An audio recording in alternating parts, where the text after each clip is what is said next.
This 17 News at Noon podcast is brought to you by Clinica Sierra Vista. Welcome back to the 17 News at Noon podcast, where we share your news on your schedule. Well, good day. I'm Elena Rusk, and we begin with another deadly shooting. The sheriff's office says about 10:45 last night, they received a report of a shooting in Delano on Rosa Court near Robert F. Kennedy High School. Deputies arrived and learned a man had been shot and was already at a hospital, and that victim later died. Anyone with information on this shooting is asked to call KCSO at 861-3110 or the secret witness line at 322-4040. Now, this latest killing coming just hours after a vigil was held for another victim of violence this weekend. A vigil held last night for a person killed in a shooting Saturday evening in East Bakersfield. It took place near the Mercado Latino on Harold Way near Chamberlain Avenue. That's where sheriff's deputies were called out about 11 p.m. Saturday for reports of a shooting. The victim rushed to the hospital but later died. No other information about a motive or a suspect has been released, so if you know anything, you're also encouraged to call the sheriff's office. And now to your 17 Court Watch. Confusion surrounding a shooting into a local business this weekend. Early Sunday morning, BPD officers responded to the corner of 19th Street and Chester Avenue after hearing gunshots in the area. It was about 2 a.m. when officers found two men who were being denied entry to the Pelezzio Reception Venue after refusing to allow security to conduct a search for weapons. Investigators say one of those men fired several shots into a window of the occupied business. The suspect is only described as a man aged 20 to 23 with a medium build. About 15 minutes later, two men with non-life-threatening gunshot wounds arrived in a private car at a nearby hospital. The BPD says this is an ongoing investigation, and anyone with information regarding this incident is asked to call the BPD at 327-7111. And investigators arrested a man who attacked a downtown fire station this weekend. It happened Saturday about 5 p.m. when Bakersfield police say they were called out to the Bakersfield City Fire Station at 21st and 8th Streets for a report of a man who had kicked in the glass front door to the station. Officers arrested 38-year-old Rafe McClanahan for causing approximately $1,000 in damage.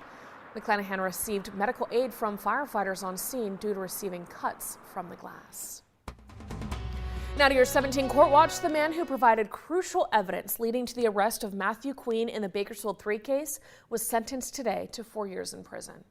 Matthew Tyler Vandecastile last year pleaded no contest to false imprisonment with violence, possession of a firearm by a felon, and an accessory charge in connection with the death of Michael Holsenbake, a member of the so-called Bakersfield 3, who prosecutors say was tortured and killed in Vandecastile's garage by Matthew Queen and Bailey Despot.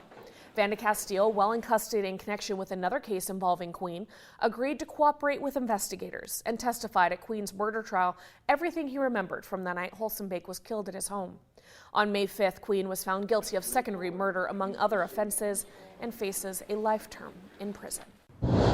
And of course, KGET, your local election headquarters. This year's midterm election primary is now just 15 days away. 17's Chris Burton joins us in studio with updates on some important deadlines. Chris. Well, yeah, Elena, today is the last day to register to vote by mail. Of course, you can also register to vote later. We'll get to that in a minute. But you can register online at registertovote.ca.gov, or you can find a voter registration form at any post office, DMV, library, even your local fire station should have those forms. That's something I learned this morning. Yeah. You'll need to provide your name, address, and a form of identification like a driver's license or passport.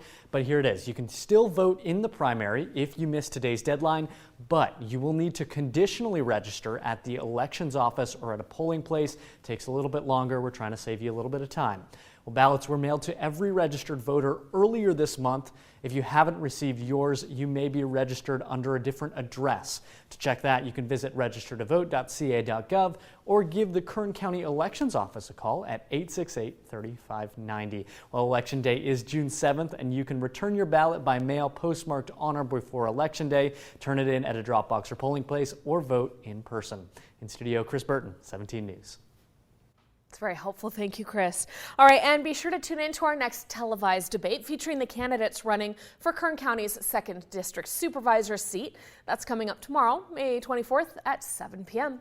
The candidates include incumbent Zach Scrivener, hospitality professional Kelly Carden, and former police officer Peter Graff, all of whom have confirmed they will be here to debate. If you have a topic you would like us to ask the candidates, email us. Be sure to type candidate debate question in the subject line of your email, and you may see your question featured in Tuesday's debate. Now, the second district here includes portions of South and East Bakersfield, along with the Southern County, including Taft and the Fort Tejon area, the mountains, including Tehachapi, and most of the Kern Desert. All right, and in news around town, you've heard of cooling centers, of course, places for older citizens and otherwise vulnerable residents to cool off when the Kern County heat becomes unbearable and even dangerous. Well, in a sign of the times, the vulnerable will now be able to escape to clean air centers. The Valley Air District has secured a $750,000 grant from a state pilot program for the purchase of portable electric air cleaners, which can be deployed on exceptionally bad air days, specifically when wildfires coat the valley with smoke and particulate matter. Kern County will receive a little more than $130,000, which should be enough for about 100 clean air units to be placed at community centers, senior centers, sports facilities, libraries, and school cafeterias. At their Tuesday morning meeting, the Board of Supervisors will decide if Kern County will be participating in this project, thought to be the first of its kind in the nation.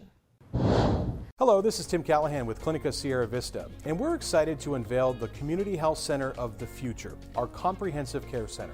It's located right across the street from Memorial Hospital. We have every service under one roof, from family medicine, OBGYN care, dental services for adults and children, behavioral health, and much more. So find your way to better care at Clinica Sierra Vista this year at our Comprehensive Care Center. Visit our website, clinicasierravista.org, for the latest on this project. We'll see you soon. Well, now to your 17 business news. Several Jif peanut butter products being recalled due to a salmonella outbreak. This outbreak linked to a Lexington, Kentucky manufacturing facility. The FDA, along with the CDC, investigating the outbreak that spans 12 states. So far, 14 people have reported illnesses, 2 of which resulting in hospitalization. Salmonella is a bacteria that can cause diarrhea, fever, and abdominal cramps. The agency says if you have a jar included in the recall, you should dispose of it immediately. And a military plane carrying enough specialty infant formula for more than 500,000 baby bottles arrived yesterday in Indianapolis. It's the first of several flights expected from Europe aimed at relieving a shortage that has sent parents scrambling to find enough to feed their babies. President Joe Biden authorized the use of Air Force planes for the effort, dubbed Operation Fly Formula, because no commercial flights were available. The nationwide shortage of formula follows the closure of the largest domestic manufacturing plant in Michigan back in February due to safety issues. After 15 years operating in Russia, Starbucks announced today they are closing their stores there, joining companies like McDonald's, ExxonMobil, and British American Tobacco in withdrawing from Russia completely. Starbucks has 130 locations in Russia, which account for less than 1% of the company's annual revenue. Starbucks said it will pay its nearly 2,000 Russian workers for 6 months to help them transition to new opportunities outside of the coffee chain. And now to gas prices as we head into one of the busiest travel holidays of the year. The average U.S. price of regular unleaded gasoline spiked 33 cents over the past 2 weeks. Industry analyst Trilby Lundberg of the Lundberg Survey says the price jump comes amid higher crude oil costs and tight gasoline supplies. The average price at the pump is $1.61 higher than it was a year ago. According to the survey, the average price of diesel also rose 9 cents over the last weeks, over to $5.66 a gallon for diesel. So let's take a look at current prices. The AAA reporting the national average for a gallon of regular unleaded, now $4.59. Here in California, our state average $6.06 a gallon. In Kern County, that average is $6.03. Now, our website, kget.com, tracks the lowest prices in the Bakersfield area thanks to GasBuddy.com. Today, the lowest price, $5.29. That's at the On The Go food store on River Boulevard in Northeast Bakersfield. Well, now to the coronavirus. COVID-19 vaccines for pediatric patients under age 5 may be soon available. Pfizer says it will seek emergency use authorization for a 3-dose course of its COVID-19 vaccine in pediatric patients aged 6 months to 5 years old after publishing data from its latest study. The company says their results showed the vaccine, which is 1/10 the dose of that used in adults, was well tolerated among the 1,678 children in the trial. Pfizer also said the efficacy rate for the vaccine was over 80%. Pfizer and biotech plan to submit these findings to its rolling emergency use authorization application this week. And now to your 17 Health Watch. A groundbreaking new study from the Mayo Clinic has surprising results on a new way Americans are dieting and thinking about dieting.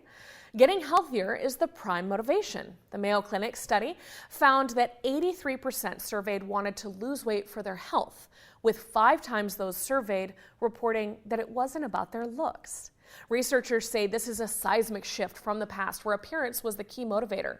The study found that being intrinsically motivated, as in doing it for yourself as opposed to pleasing others or meeting society's expectations, is key. Authors of the study say this follows a global trend of people focusing more on health and wellness following the pandemic. Let's take a look ahead to some events happening around Kern County this week. Happening this evening, your kid can sharpen their baseball skills during the Train Robbers Baseball Camp at Sam Lynn Ballpark. It runs from 6 to 8:30. Tuesday, the city of Bakersfield hosting its first visioning workshop for the general plan update at the River Lakes Ranch Community Center at 6 p.m. Wednesday, the Lightning in a Bottle Music Festival kicks off at Buena Vista Lake, and it lasts through the weekend. Keep in mind the lake will be closed to boaters and recreation as a result through June 3rd. Thursday night, Bottle Shock Wine and Brew will host a movie night at 8 p.m. Friday night, singer-songwriter Joshua Ray Walker will perform at Tembler. That starts at 8. Saturday, the Bakersfield Spray Park's back open. The water will be on from 1 to 6 through the holiday weekend. And Sunday, it's the 22nd annual Latino Food Festival Menudo and Pozole Cook-Off at the Kern County Museum. That's a fun one, happening all day from 11 to 6. And of course, there are several events and commemorations happening for Memorial Day. Beginning on Sunday, the Park at Riverwalk will hold its 8th annual 1,000 Flags event. The flags honoring service members and first responders flying through 3 p.m. on Memorial Day. Monday, the historic Union Cemetery will conduct its annual Memorial Day ceremony starting at 9 a.m. That is followed by the ceremony at Hillcrest Park and Mortuary at 11. Up in Tehachapi, the American Legion Post 221 will host a Memorial Day parade starting at 10 a.m. on F Street in downtown Tehachapi, followed by a ceremony at Central Park. The 17 News at Noon podcast is a production of KGET and Nexstar Media Group. For more on all of the headlines in today's show, head to kget.com.